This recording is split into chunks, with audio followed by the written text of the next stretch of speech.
We will now solve another question which is based on VT graph. The previous one was a displacement time graph and now this one is a VT graph. The graph is again given to you in the question and we have to find certain things. First is the acceleration in the parts AB, BC and CD. AB, BC and CD. Displacement in each part AB, BC and CD. And finally the total displacement. So in a displacement time graph, when we calculate slope, we get velocity. In a velocity time graph, when we calculate slope, we get acceleration. So let us first of all find the acceleration of the part AB.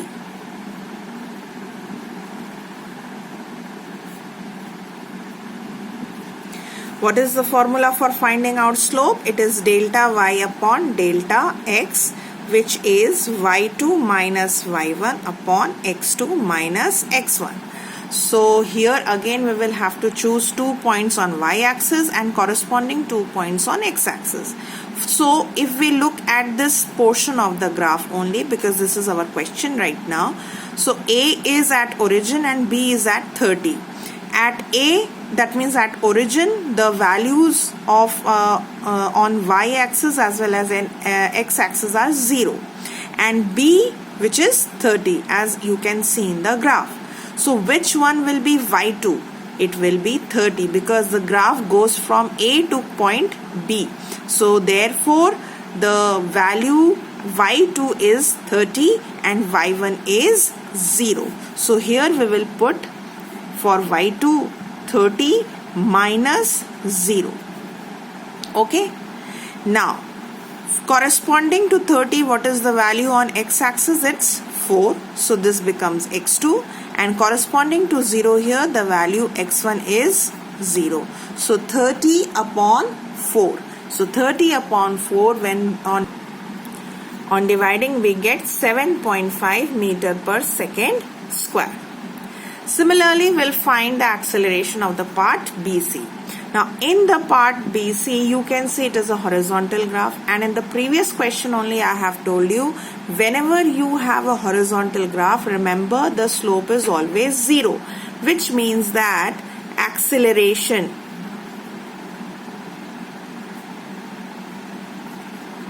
in the region BC will be 0 meter per second square. There is no calculation required. You can simply write the value 0 because the graph is horizontal.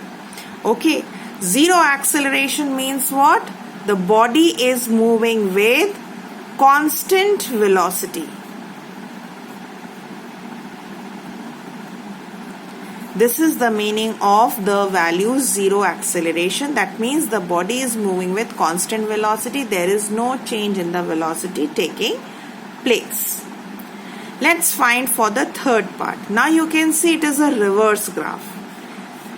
So that means this is where acceleration is negative. This is the condition when the velocity is decreasing. In the first part, velocity was increasing. In the last part, velocity is decreasing. So acceleration, you can write retardation also, that is not a problem.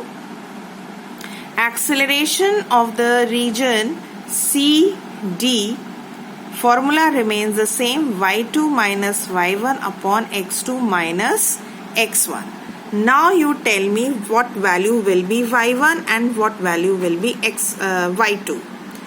The graph begins here at point C. See, the graph goes from A to B, B to C and then C to B. So out of C and D, which is the initial point? C is our initial point and hence for this part of the graph, C, which is 30, it is y1. On the other hand, the final point is D. Therefore, its value on y-axis is 0 and this becomes y2.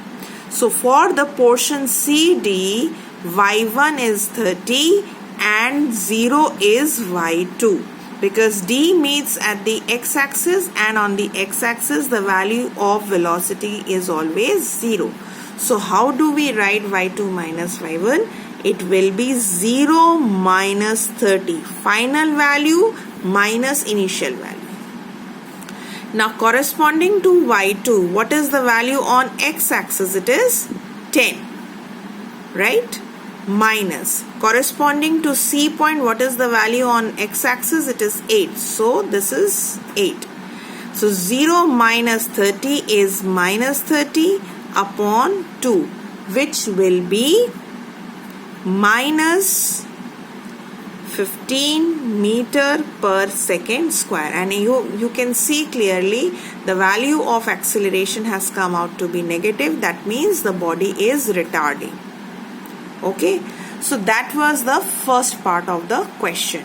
The second part says that we have to find displacement in each part AB, BC and CD. So let's find the displacement of the part AB, then BC and then CD. How do we find displacement in a velocity time graph? We find the area under graph. Now if you look at this portion AB, so the area under graph is this part, and this is nothing but a right angle triangle. So in order to find area of the part AB or the displacement of the part AB, we will find area of triangle AB, and let's say this point is E, ABE. So which is half base into height. That's the formula. So when we'll put the value half into base, base is how much? This distance is 4, into height. Height is how much? EB is the height, which is 0 and 0 to 30, which is into 30. So it will be 60 meter. Okay. Now next we have to find displacement of the part BC, that means this part only. So here we will be considering only the region which is below BC, and we will not consider any other region which is on the left or right side of BC. So just below BC we have this entire portion which is BE, and let's say this is FC. So this is a four-sided figure. So how do you find the area? Area of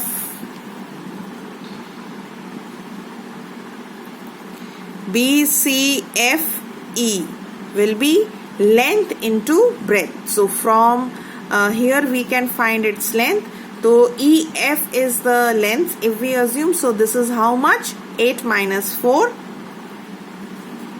is the length multiplied by its breadth, which is how much? 30 minus 0, which is 30.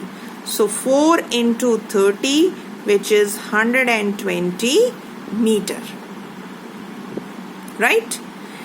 Last part is CD, displacement during this portion. So we will consider only area of this part and not any other of the portions.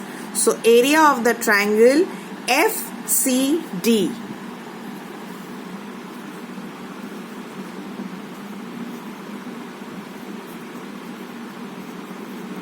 It is again a right angle triangle. So it is half.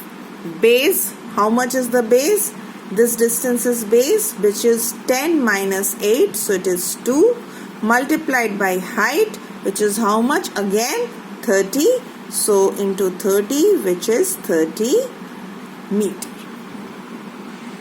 In the last part, you have to find total displacement.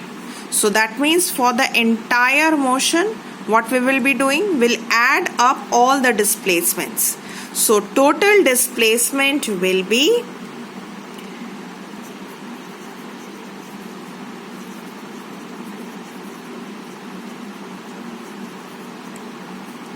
equal to 60 plus 120 plus 30, which is 210 meter.